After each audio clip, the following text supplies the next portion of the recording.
Dublin. Hi, this is Philip Martin, and this is on film. And wait a minute, this is Dublin, who wants to leave all of a sudden. She's been here for a while, and now she wants to go. Do you go? Go? Okay, here you go. Bye, Dub. Dub's gone. There goes Dub. Okay. So, welcome to On Film.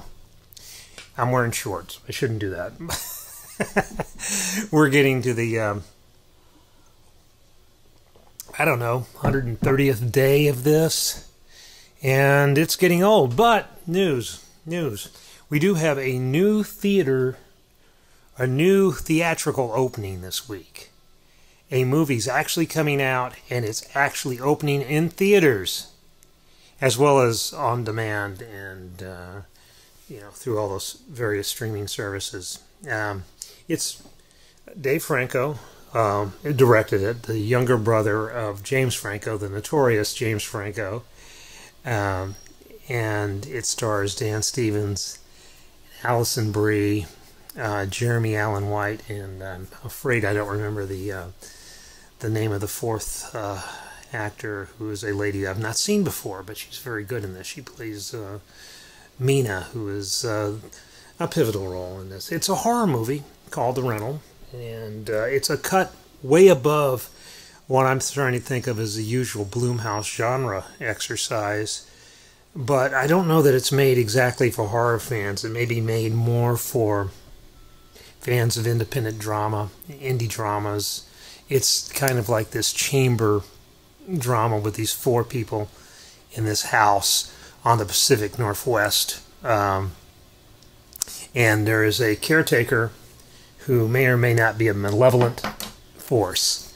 And it's a modest movie. It doesn't go very... I don't think horror fans are really going to like it very much, to be honest, because it has a few of the little jump scares and a little bit of the, quick editing sort of stuff but it's not really a horror film in the sense that you'd think of, like, I don't know, I mean, there's no monster. Is that a spoiler to say there's no monster in it? Yeah, or there is a monster in it, but the monster is that monster that lives within ourselves. I don't know. But anyway, I kind of liked it. I mean, it's not my sort of movie, though I have enjoyed some of the things that James and Dave Franco have done, both, well, James behind the camera and in front of the camera, and Dave in front of the camera. And Alison Brie is wonderful. And Jeremy Allen White, who was Lip on Shameless, was how most people may remember him, or he was in Homecoming too. It's a movie that depends on actorly, chops and this sort of slow burning suspense, and not so much on,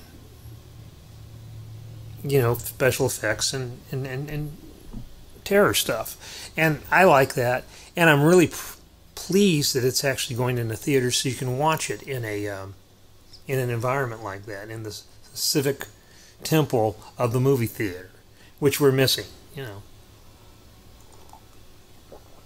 can watch me drink coffee. I don't know why I'm doing it this way. It seems like I ought to start this over. But I'm not, because Dublin left already and she knocked over the guitar. But we're hanging in there. Tenet has been pushed back to some other date. I don't think anybody has any idea when we're ever going to actually get back to going down to the theater on Friday night and Saturday, and where there'll be crowds and popcorn smells in the air and all that. Though New York is, I think, entering stage 4 of their COVID opening up, which means that soon theaters will start to open up. And the theaters we're waiting on, as I can't stress too much, are not the locally owned theaters, because they're open by and large. Matt Smith's VIP theaters are all open now. There's a Malco or two open around the state. The 3 drive-ins around the state are open. They're not showing so much new product, though the Rental is opening, at least in Little Rock, and maybe in Matt's other movie theaters around the state. So it's really been sort of this catch-22. You can't really open your theater until there's more product available, and there won't be more product available until the big chains, AMC and Cineworld, are open, because a movie like Tenet needs to play in these theaters in order to, make back the $800 million or so that they expect it to make. So you're not going to see Tenet go to Netflix or Amazon Prime anytime soon, and you're not going to see it in theaters until almost all the theaters are open. That's where we are.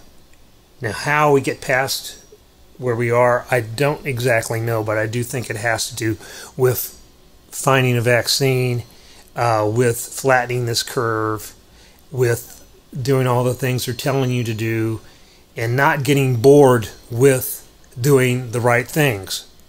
Because, frankly, the only way to get out of this is to do the right things.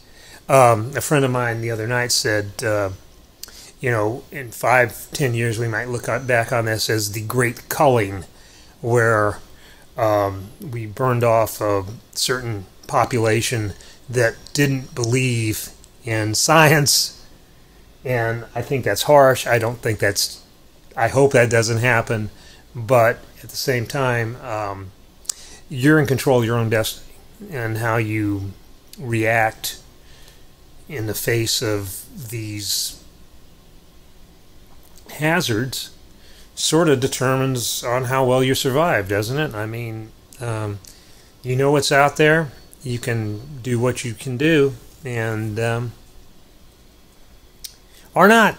If you go to the lake, do whatever you want to do, well, you're running a risk. And as long as you understand that you're running the risk, and you're understanding that you're running the risk not just for yourself, but for anybody you might come in contact with, I guess I can't tell you any more than that. I mean, but I want the theaters to open too. I want to go back to the movie theaters, and we do have theaters open, and they're operating under precautions. When we went back, it seemed perfectly safe as you can make something like that. So I don't know, but if you're staying at home, like we are, and you have HBO, which is a big if, I think, because one of the things that we're running into now is that there are all these platforms, and they all basically charge you, like a monthly fee or something like that. And right now, and I can justify it because of what I do, but it's like we have, let me see if I can go down the list. We have HBO. Bang the desk. Shaky camera when you bang the desk. We have HBO. We have Showtime. We have Amazon Prime. We have the Criterion Channel. We have Sundance Now. We have Acorn. We have ESPN. We have Hulu. And there's probably one or two others that I'm forgetting. But you're paying $6.99, $12.99, whatever for these every month. It does add up. You may not have a cable bill anymore, but you're probably paying the same thing. So it's sort of, when I say if you have HBO, that's not determinant of, I'm not recommending that you go out and get HBO. It's just if you have it, then maybe one of the most beautiful TV series I've ever seen, which took a really interesting twist this past Sunday, is the new Perry Mason, which posits Perry Mason back in 1932 in the depths of the Depression, before he becomes an attorney.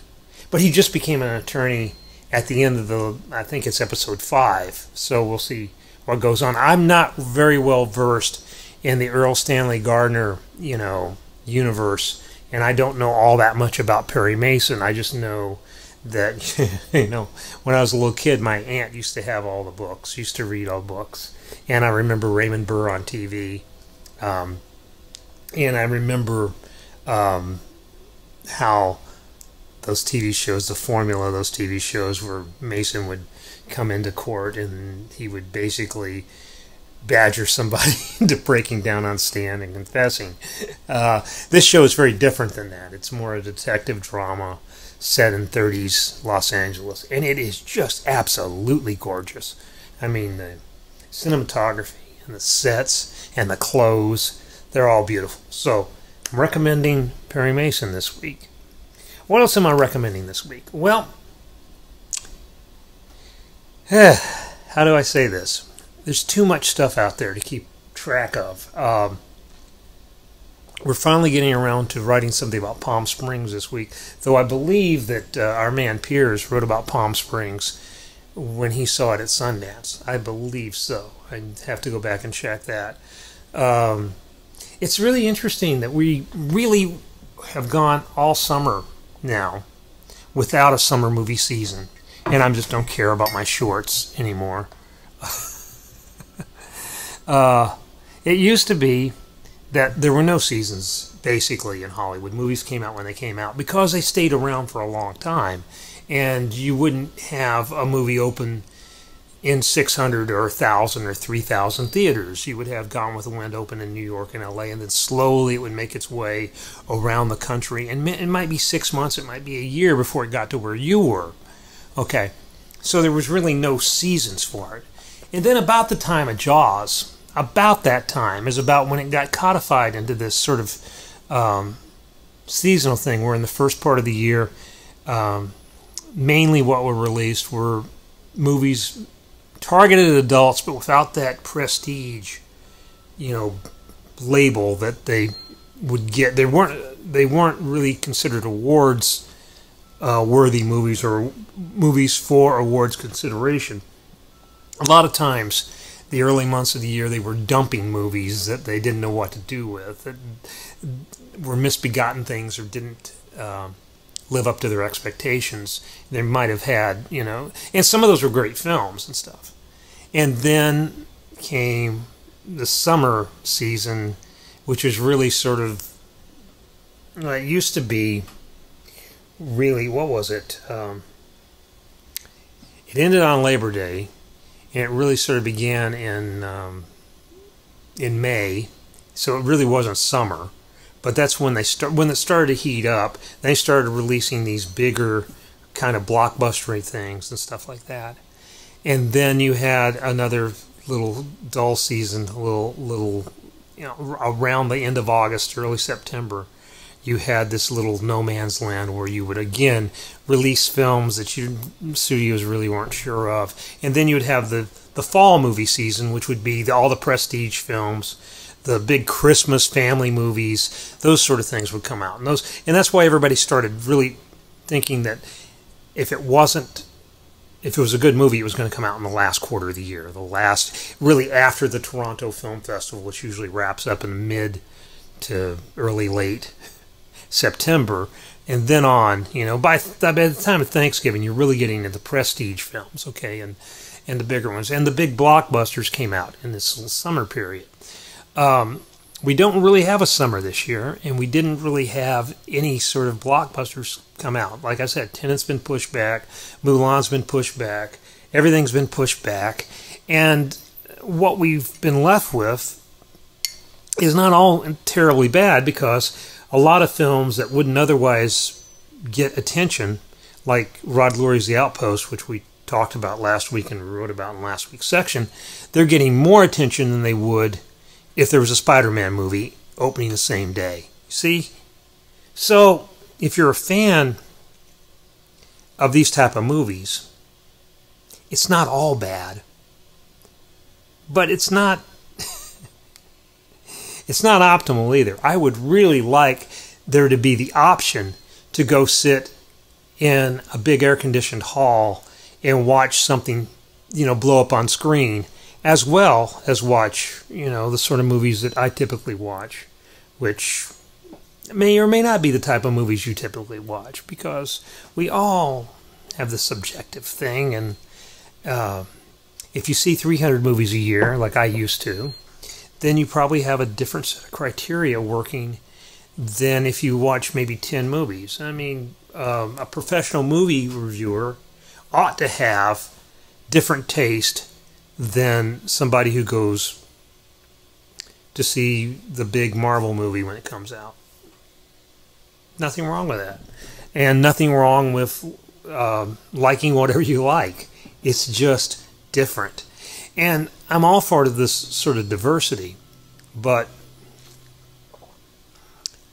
I miss them. I miss going to see like a Who Framed Roger Rabbit in the. I remember going to see that in the summer when it was so hot outside, and going inside and just being lost for a couple hours, and then coming back out into the bright daylight because I saw it at a matinee, and that's always very disconcerting to go into that deep kind of fugue state that you get into when you're watching a movie, and then you come back out and just boom, you're in the real world again, and everything is sharp and crisp and 3D.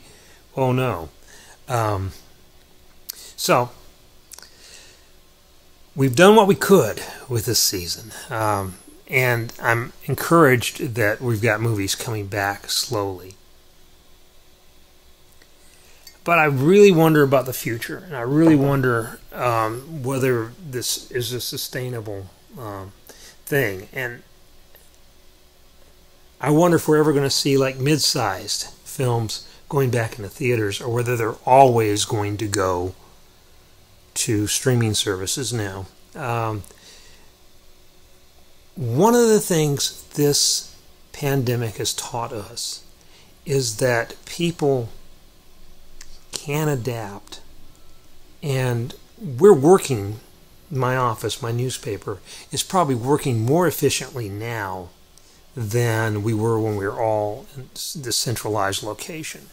And I think that we're never going to go back to the way it was exactly. I think there's always going to be more people working from home and doing things like this at their houses than before. Because before, nobody says this, and I'm not, there was a sense that if you let people go on and do work from home, are they really going to work? Are they really going to do the work? Or are they just going to sit around and watch Netflix all day? Well, as you can see, we put out a newspaper, and it gets done, and we're doing the work, and we're doing it in a way that is some ways more cost efficient than the old way. We might sell our building. I don't know. I mean, there's really no reason to have this place where you go to sit at a desk now, especially in my business where the best reporters don't sit at a desk much anyway, I don't think. Even though it's changed a little bit, you make more phone calls, you do more texting, you do a lot more stuff on the internet, but I still think you have to get out in the world. And if you're out in the world already, well, downstairs,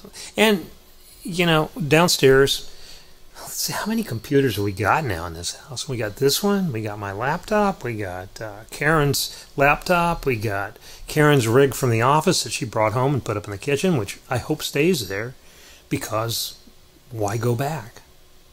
We have a couple iPads, 3 iPads, no, 4 iPads, excuse me. So we're pretty much set to do our news gathering,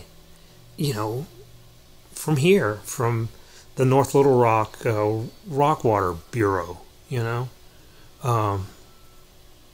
There's nothing I have at the office I don't have here. Not even access to our archives or something like that, because they're online too. So I don't know. But my point was that maybe it's changed the way you live too. Maybe now you don't feel the need to go out to dinner so often, because you can have dinner brought to you, or you can go fetch it, and you can sit here in your house and you can have a nice bottle of wine or a beer and have your little restaurant meal and, watch your Netflix or your Amazon Prime or your Acorn TV or your Sundance Now or whatever. And it's not a bad way to live.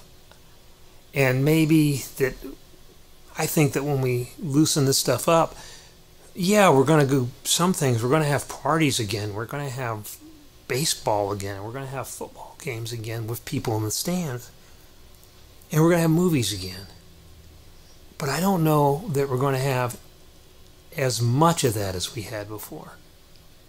I don't know if people are going to be as willing to do that, because we've taught ourselves that we can do it this way, and that it's really not that bad to do it this way. For the past few weekends, we've had friends over, and we've had to think about how we're going to do that, and people's level of comfort. Some people don't want to come over. Some people, we put 2 leaves back into the dining room table, so now we have this huge dining room table, so you can sit one end, they can sit the other, like a Monty Python skit or something. But it works. We're making it work. So that's about it for this week. We're going to keep making it work. We're going to keep watching these movies. We're going to keep telling you about these movies. We're going to keep an eye on other things that are happening, and we're just going to try to stay safe and hope you do too. So until next week, we'll see you.